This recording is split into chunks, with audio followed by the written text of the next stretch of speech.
Okay, this is a story of great naivety, and it begins, it's 4 p.m., and I'm standing outside my daughter's kita, and the door opens, and she comes rushing out, and she says, "Papa, Papa, I want an ice cream, I want an ice cream. Come on, Papa, come on, Papa, come on, Papa, let's go." Now, we have nowhere to be, and we have no one to be with, because nobody in this kita ever wants to hang out with us. And yet still I sigh, and I sigh because I know what her request means. Her request means we're going to have to go even closer to S-Bahn Hermannstraße. Do you know Hermannstraße, Neukölln, definitely worse than Old Köln?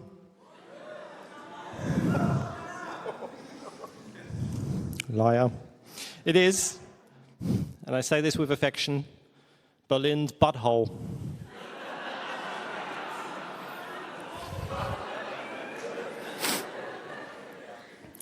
And so we sit there, Runa and I, on a bench, and she's eating her Schlumpf-Eis.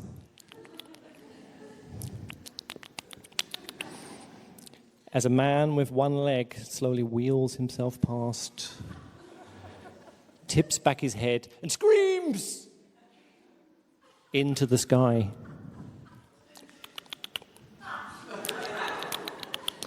As over here, from the escalator, a man emerges from the bowels of the subway, holding his stomach, walks over and begins puking into the bin.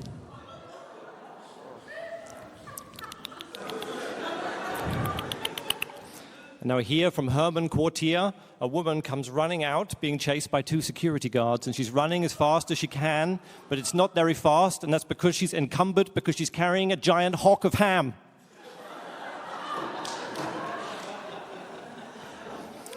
She throws the ham away, but it's too late, and the 2 men, they pounce on her.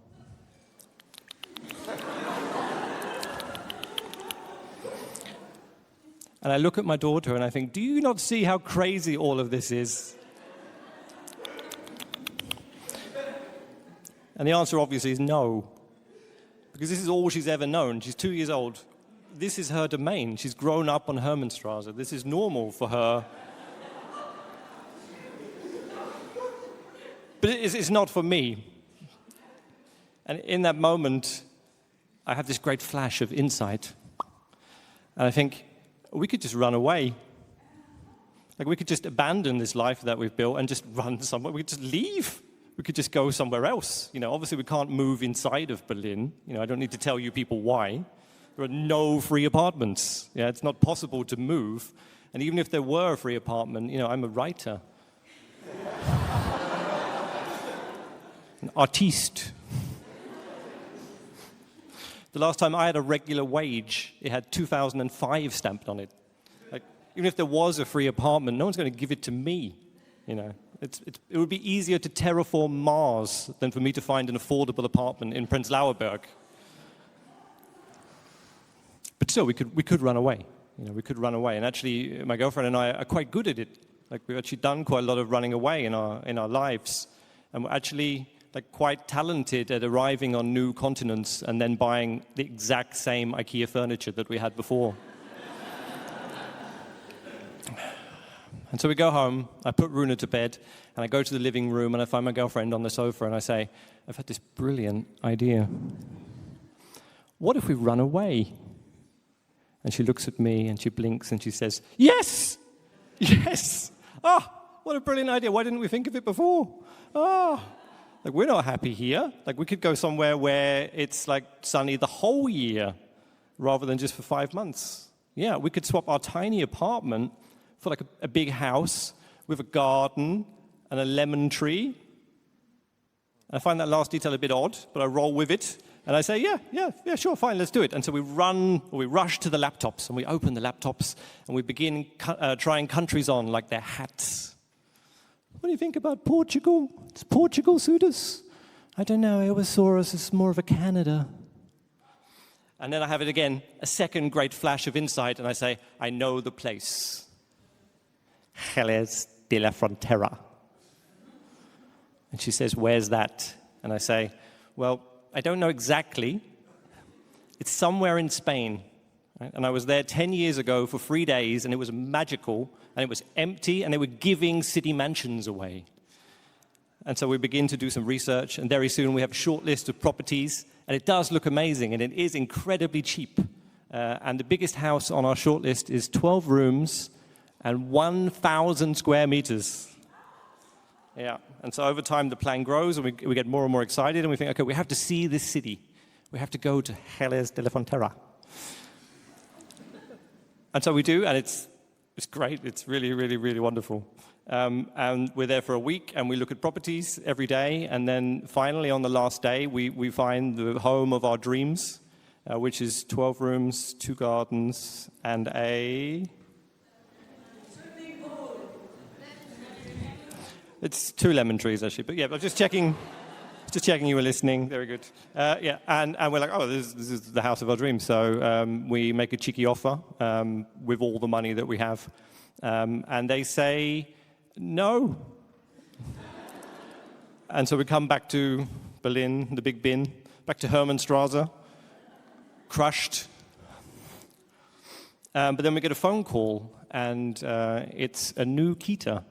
It's actually, we'd applied to it like half a year ago and completely forgotten about it. And it's an Eltern initiative, which means we would have to do like cooking and cleaning and go to all the parents' evenings and stuff. And actually on paper, it's worse than our current Kita. But we go there and the other parents are all like, the vibe is good, you know. And it's not an exciting change. It's not like a big change. But it is a thing we can do, you know.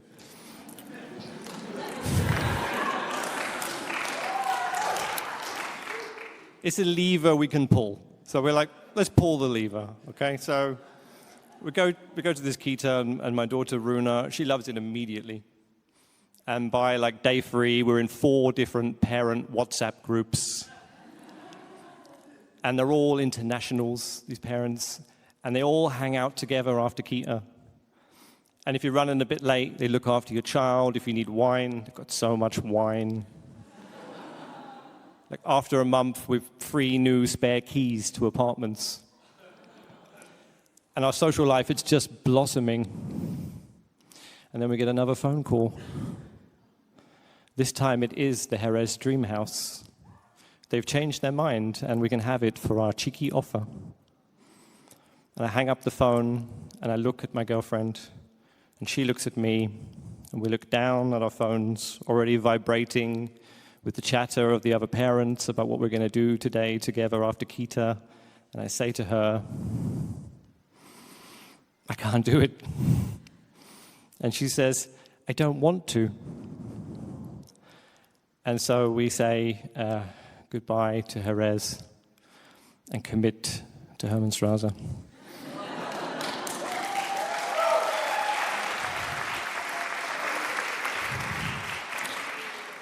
It's 2 years later now, and where we live has not changed, but how we live has drastically.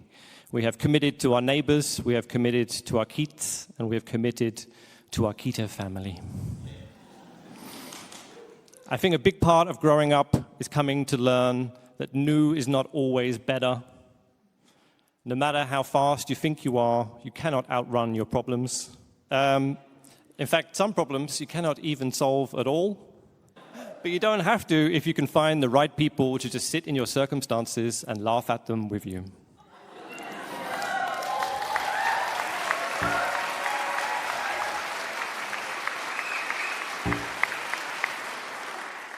You hear a lot about how it takes a village to raise a child. What you don't hear often enough is how much we adults need the village too. Even if that village is Berlin's butthole. Thank you.